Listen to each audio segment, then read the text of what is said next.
What is up everyone? Welcome back to my channel, and if you are new, welcome. My name is Meg, and today we're seeing if putting powder on before liquid foundation really works.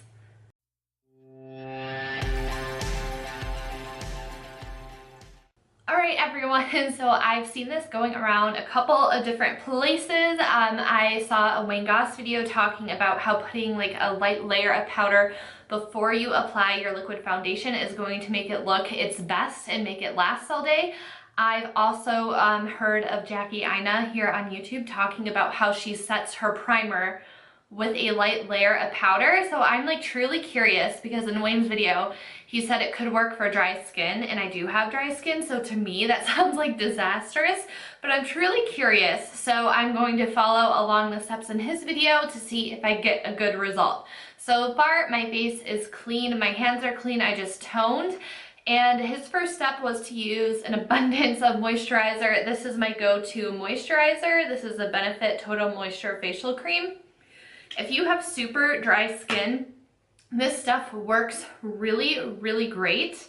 So I'm going to take a hefty amount of it. It is pretty heavy duty. Normally in the summer I just wear this as a night cream, but during the winter when my skin is on the dry side, I do wear it as a daily moisturizer as well, because I do need that extra moisture.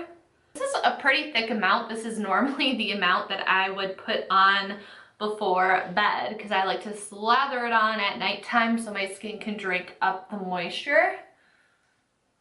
So before I go into the next step, I'm going to give this a couple minutes to sink into my skin. So now that that's been sitting on my skin for a couple of minutes, I'm going to take a mixture for my primer. This is the Too Faced Hangover Primer Potion. It's great for dry skin. And then I also have been loving the MAC Strobe Cream. So this is in this silver pigment. And again, I do a heavier layer of this because my face is so dry. Alright, so next you want to use a loose powder. You can use a tinted foundation if you want. So an option could be like the Maybelline Fit Me powder. This is really great. For today's video, I am going to be using the RCMA No Color Translucent Powder. So it's pretty finely milled.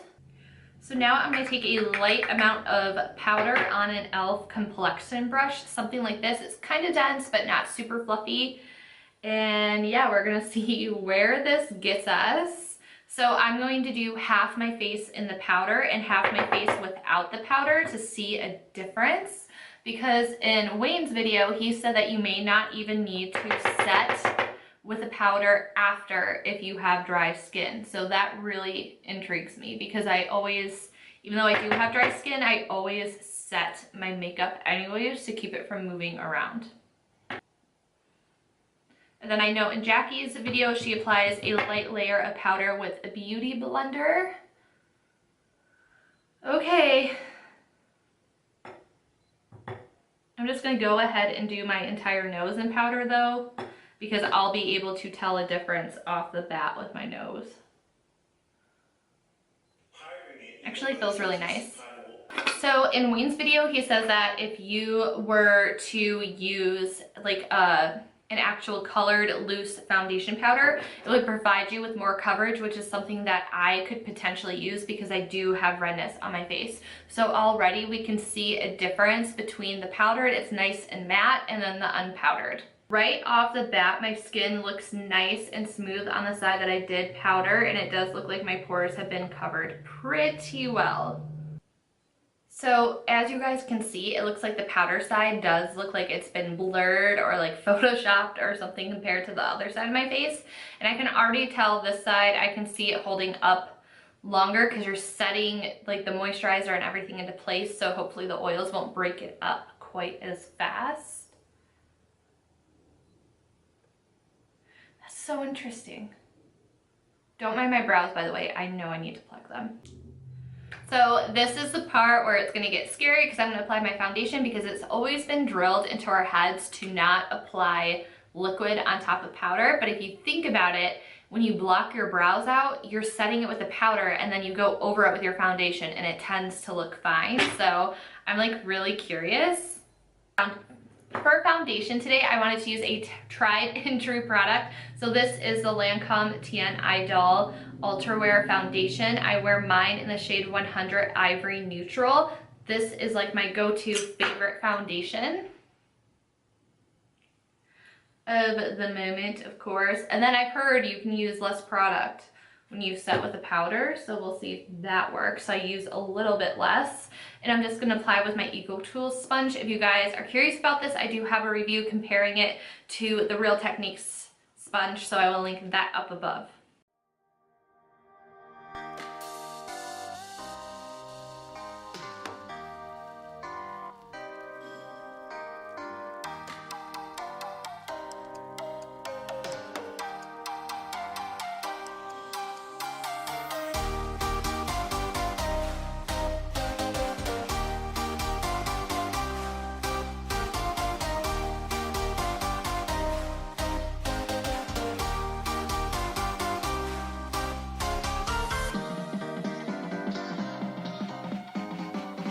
Alright, so off the bat, I feel like this side has a nice glow to it, but again, it already looks like it has that blurred effect. While this side, it does look pretty shiny and like greasy almost, but it's really not. So what's interesting is that this is supposed to set, so you're not supposed to need to go over it with powder, and you should be able to use like contour, bronzer, blush, highlight, and you don't need to set the area. For me with foundations, I always need to set my face, so I will set this side of my face because this is what I do in my everyday routine. I'm just gonna go back in with the same powder and set. I will say on my nose, I'll zoom you guys in. On my nose, it is broken up like the teensiest amount, but it's not as bad looking as it is if I were to do my normal routine and then set. So it does look better on my nose. And again, I'm just gonna go in with the same brush because this is what I normally use to set my face. And I just lightly tap powder on top because I do have dry skin. I don't want to emphasize any dry patches that I have. So I just barely go in with a light hand to set the areas. So I avoided powder on my under eye area because I still need to do my concealer, but I would say they look pretty even. This side has a little bit more of a glow to it than the side that I just powdered. So I just finished applying the rest of my face makeup, and by the way, I changed up my eyebrow pencil because my hair is darker now. I waited for the sale on Ulta on the Anastasia Brow Wiz, so I'm now wearing medium brown, and I think it's a pretty good shade match. But anyways, I do have some thoughts on my powders applying. So I apply bronzer, highlight, and blush onto my face. And I have to say, this side is looking a lot more pigmented. And normally I have to like kind of pack the colors on, but I felt like it applied truly more pigmented on this side. It applied easier. It applied flawlessly on my forehead, which I will get to in a minute. When I was applying my concealer, I used Tape Shape in my inner corner because it's the lightest shade that I have to brighten up, and it is drier, but I did notice it started to pick up a teensy bit over here, which you still may be able to, you can still probably see it when I zoom in, but it also happened on this side, so that's not anything new. I will say that I've had the liquid foundation on my face and set this side probably about 30 minutes ago, so it's definitely had time to settle. And I will say this side of my face does feel heavier. It's just crazy like how big of a difference a little bit of powder can make. So I just rubbed my fingers along the side of my face, and as you can see, there is some transfer still from both sides, but it looks like this side had more that transferred.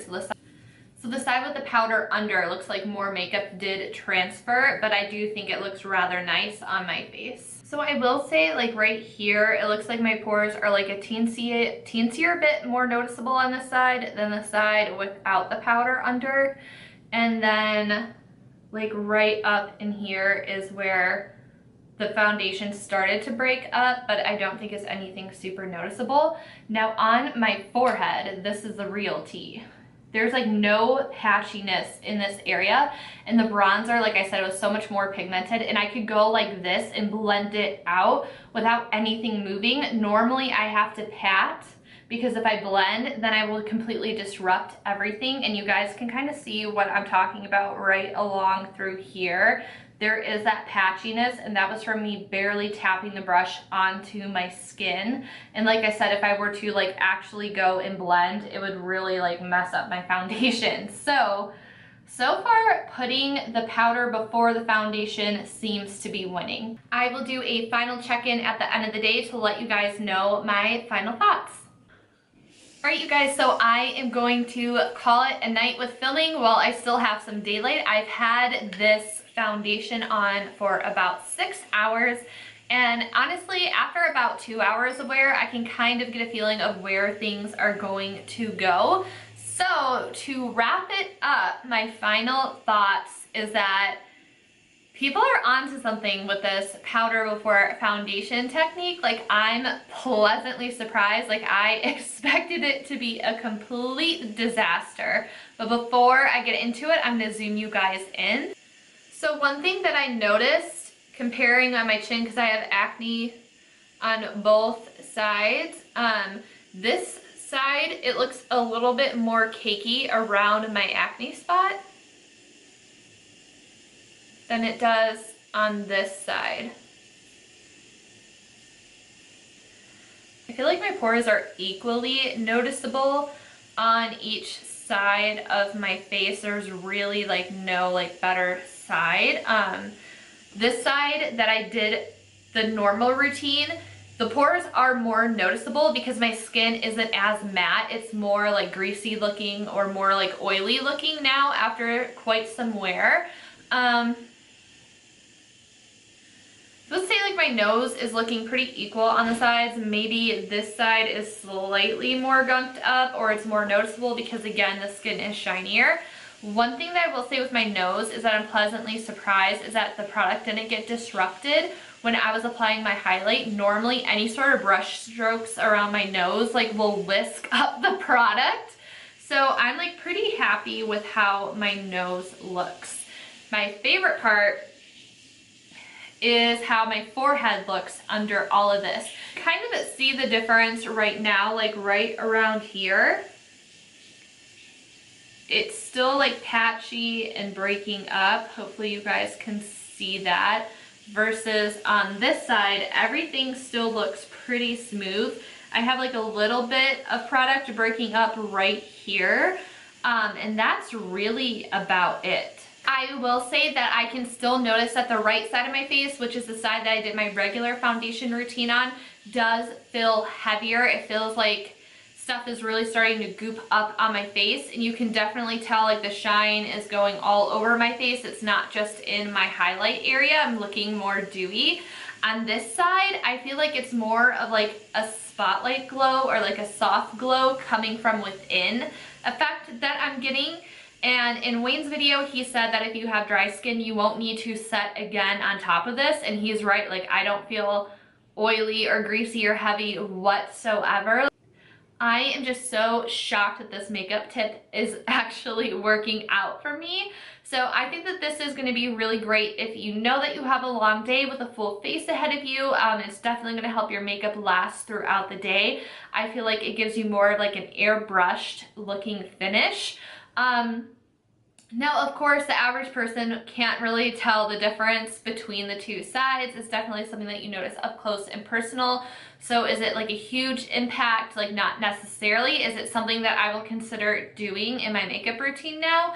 Absolutely, just because I can feel the difference on my face and the longevity of my makeup is important to me. So I hope you guys have found this video helpful. Don't forget to give me a thumbs up if you liked it. Let me know in the comments below if you do this or if you would consider doing this. I would love to hear your guys' thoughts on this whole process. Thank you so much for watching, and I will see you next time. Bye guys.